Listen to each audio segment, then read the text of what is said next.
the Yeah. the other guy. You're the other guy. I'm like John Madden. You're you be John Madden. I'm Pat Gruden. Summerall. Yeah, Pat Summerall. You look just like him. Yeah. And I look like John Madden with this beer belly. Are we good? All right. I'm not gonna cut that part out. Fuck yeah. All right, let's rock. All right, welcome to Fantasy Captains. This is our wide receiver kind of chit-chat video, we'll call it. We just want to kind of look at some wide receivers that are on our radar right now. We've been really, this week, kind of focusing on targets for PPR drafting leagues and kind of looking at how I kind of like to look at guys to make sure I'm getting really the value there, looking at the targets they get, making sure that their quarterback is throwing them the ball, to get the opportunities to score you fantasy football points. Yeah. If a guy's only getting the ball thrown to him twice a game, no value. It's tough to put up any points that way unless he turns a ball in the big hit. So, we're going to talk about wide receivers in this episode. We'll kind of start with a few of the big guys. Just it's nothing that no one knows, but there's a couple of guys on here though that are in the top 10 of targets of last year that are going probably around 3 or 4 in fantasy football drafts, and those are guys you could look at that could really help your team out. So, the overall number 1 targets last year was A.J. Green. No surprise, he's a top 5 wide receiver this year, 187 targets. Here's one. Here's a guy I've been touting with 182 targets. Pierre Garçon was the number 2 targeted person in the NFL last year. Yeah. So, I've been kind of touting that offense. And they went 4-12. No, well, I don't care. I hate the Redskins, so trust me. I don't care. Yeah, they're in the best. I have no problem with that. But my point is, he did put up big numbers last year. My point is, he put up big numbers, and now you add Deshaun Jackson as a threat on the outside. But that's going to cut into his targets. But I think he'll still be productive. I think he'll be more productive because I think now they can't double him as much. He's not the number 1 guy. Griffin obviously likes him. RG3 is healthy. You got Reed there too, though. He was hurt. Griffin likes him. Yeah, there's other guys to throw the ball to, but like I said, I think that offense in general is going to put up fantasy points this year. So, he's a guy I'm really looking at, and like I said, if you look at his average draft position this year, he's actually a good value for the kind of targets because, people are plucking, all the big boys off the list, and then, Pierre's going about 3rd round. For me... he would be a good number 1 if you're going 2 running backs back-to-back, maybe. I would be okay with him as my number 1, but what I've been doing a lot of drafts, and like the mock draft we did, I got Pierre behind Dez Bryant Because you got him in the 3rd as your round. number 2. Yeah. That's a killer And you combo. could make some damage in a PPR league. Again, Pierre PPR. drops a good amount in a standard league. Yeah, he because he just doesn't get a lot in the end zone a lot. So I agree with that, unless you get points for completions. The next guy I think is going to drop off, Andre Johnson. I don't see it this year. He had 181 targets. They sucked last year, and they just had to throw it. That's the reality, right? He's injury prone. Yeah, I think Hopkins is the guy out of that. DeAndre Hopkins is making a case. I agree. New quarterback there too, so you don't know. You gotta get Fitzpatrick. Let's see what he did in Buffalo. Right, he throws punts up in the air. But that's what you gotta look at for any new quarterback. That's where you kind of look at the preseason targets. Hey, is he looking for DeAndre Hopkins? Maybe he's got a better rep. He's running more reps in practice when we trust the guy. Who knows? So when it's a new quarterback in place, you kind of got to throw some of these stats out.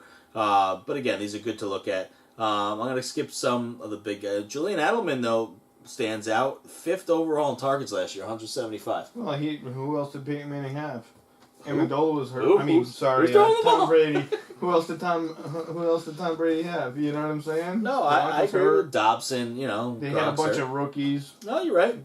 But still, he looks for him. And again, these guys. I would definitely draft same quarterback, same wide receiver. The trust is there. Yeah. Again, PPR wise, Edelman was nice. Antonio Brown, we both like as a stud.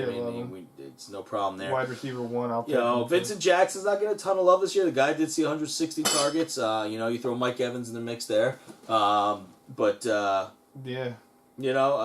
guy that's top 10 in targets last year who is going a little late in the drafts.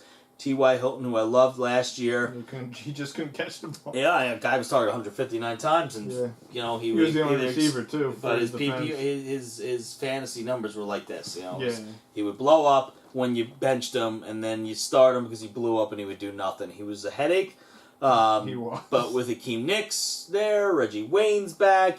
Maybe he goes back to a slot type role. Hopefully, obviously, Luck likes to throw him the ball. He probably won't throw him as much as this with those other wide receivers there. Yeah. Trent Richardson maybe moves the ball a little bit, frees him up, so you might get less targets for T.Y., but hopefully more productivity. We'll see. Exactly. And then Josh Gordon, can't talk about him. Yeah. But I just like to go down the list a little bit to a couple other guys that, might stick out that are going later. I like Torrey Smith this year. I'm glad you got. Wow. You guys went right to the same guy. That's funny because like we're twins or something. He's going 9th, 10th round. He's going late, so late, and he's their weapon. I mean, they got Steve Smith there. Well, Steve Smith takes attention away. I think that'll help him exactly. Yeah. So I love Jordy Nelson too. Obviously, he'll. He was a stud. He's a stud. He's only he's the low on here because of injuries. Yeah, he won't make it past the 3rd round. No, but here's a guy that now I don't like that got a lot of targets is Cecil Shorts. 123 targets. Yeah. I just don't like Jacksonville at all. Yeah, I'm staying away. I agree. So pick him up off a waiver. Don't just go by targets. It's nice to look at to kind of give you a little measuring stick, but you can't put everything on targets. Yeah. Out in San Diego, Keenan Allen, I think he's on everybody's radar, so he's not really much of a surprise there. He's going top 116 top targets 10 for sure. So out of the rookie class this year, who do you think could have a Keenan Allen year? All right, well, so you got Sammy Watkins, let's go with Mike the top Evans. 5 or 6. Yeah, so Sammy Watkins, we'll take him. Buffalo, not a ton of competition. To throw it to. Stevie Johnson is back. No, Stevie Johnson. Didn't he go to San Francisco? Sorry, Stevie Johnson's gone, not back. Yeah. Jesus. I said the wrong word. Not the San Fran. Sorry. So we're live. Come on, man. Sammy Watkins, yes. Which Stevie Johnson gone, not back. I like Woods actually too. I'm not gonna probably draft him, right? But he's someone I'll keep an eye on. No, but for potential of a Keenan Allen type year, like you're saying, Sammy Watkins has a lot of opportunity because there's not a lot of competition. It all depends on EJ Manuel. Is he gonna step up? Last year he was a rookie? Yep. So he's got to come into his own also. So Sammy Watkins definitely potential there. Then we go to Mike Evans down in Tampa. Big boy, guys. He's 6'5". He's a big boy. He's a big target. Vincent Jackson. He had Johnny Football throwing him the ball before. No, I'm just kidding. That's a good point. I'm just kidding. No, but it's not a big McCown's the least consistent. But, like I said, Tampa, all you have is Vincent Jackson there. So as far as getting opportunities. They have a decent running game. They have like three running backs that are all solid. As far as getting opportunities, I think Mike Evans will get opportunities. And he's very talented. Like you said, he's a big target. Big targets, red zone. He might be a guy in the red zone, especially in dynasty leagues. Yeah. I would definitely be looking at him. Jordan Matthews in Philadelphia. That, I want to wait and see. Yeah, I have the offense big question mark is a nice offense for a wide receiver. They got Riley Cooper, you got Macklin's back. You got Sproles out of the backfield. McCoy catches the ball a lot. And then you got the tight end who we like, Zach Ertz. So that's a lot of ball to go around. Right. So. But it's an offense that speeds it up and does spread the ball around. But again, he's got to click with Foles a little bit. See what happens. And we got to see where he goes. But Macklin is injury prone. So that's where he could get an opportunity. Macklin goes down. He steps in. That's true. Boom. Next thing you know, Riley Cooper, starts saying racist stuff again. He's gone. Exactly. But, we'll see what happens. So, but he's definitely, again, like I said, we're going over the top 5 rookies. Yeah. Rookie wide receivers are very tough. Rookie wide receivers don't usually have big years. But dynasty leagues and just like I said, sleepers, you maybe catch lightning in a bottle like Keenan Allen last year. Well, the next you like the next guy. I love him. I'll draft him. Brandon Cooks, I think he's going to have a monster year. He's the closest to a Keenan Allen type statistical performance, I think, out of the rookie class. Okay. This is my personal I'm not going to go with monster year just because Drew Brees loves to spread the ball around. There's a lot of mouths to feed. I think he's going to have Sproles' numbers because he's sort of taken the Sproles position. I think Pierre Thomas is going to cut into that because Pierre Thomas catches the ball out of the backfield too. They don't have Lance Moore anymore. I know they got Kenny Stills. But Lance Moore was another guy that, oh, God, you want him in. One big game, then he disappears because Drew Brees. Yeah, but where are those targets in the matchups passes. Well, that's what Drew Brees spreads those targets around based on matchups. So, you know. He's going to target Jimmy Graham all day long? You saw how many targets Jimmy Graham had. That's true. So, but no, I agree. I think the dude's very talented. He's really impressive in the preseason.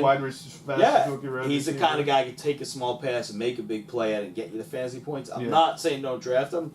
I'm just, you know, going to play devil's advocate a little bit. I'm not, like, trying to get him my by week top 5, three we'll be fighting on the couch. It'll be awesome.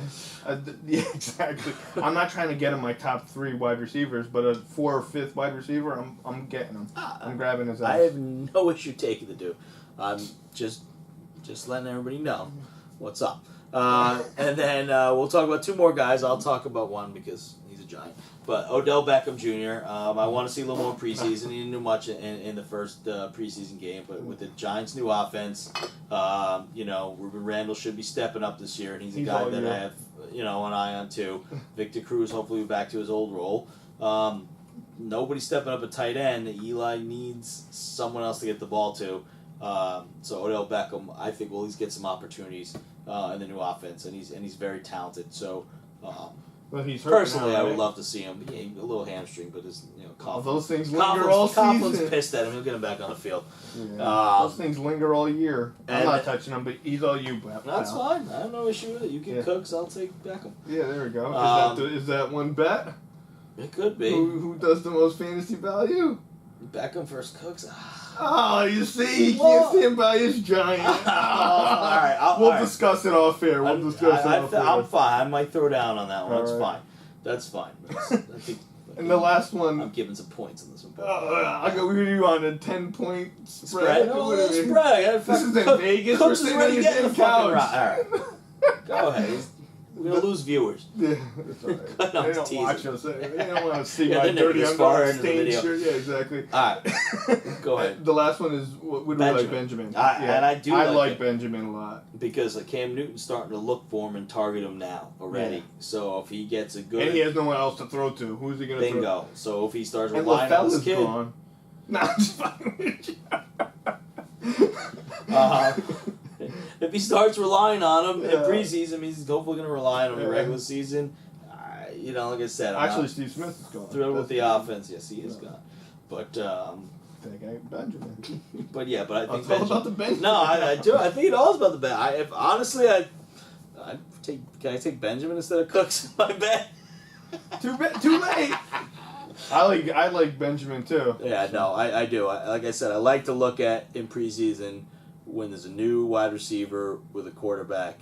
You know, look at the targets, how much he looks for in preseason.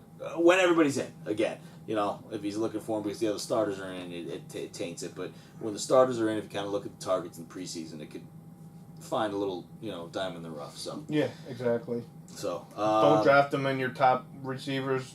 No. Grab one of them as a bench. But again, dynasty leagues. These are the guys you want to target late for keeper leagues, dynasty leagues. And get these guys because, that second, we've talked about before, the second-year wide receivers have really been stepping up. So you get them now and then make it for next year. So that's it for us this time. Follow us on Twitter at fantasycaptains.com, facebook.com/fantasycaptains. Email us your questions, comments. Please, at feedback. fantasycaptains@gmail.com. We'll answer, if we get enough questions, like at least 5 or 10 questions, we'll answer all the questions, do a show on them. What else? We have the app. Please go out, test the app. You can use any credit card number. It's it's going to help you set up your lineup. In beta testing. We're not charging at all. It's completely free right now. Yeah, we just want your feedback. We want to make a good app that would be worth paying for in the future. Yeah, exactly. So, till next time. Yeah. Over and out? No, that's not the worst. We'll come up with a good catchphrase.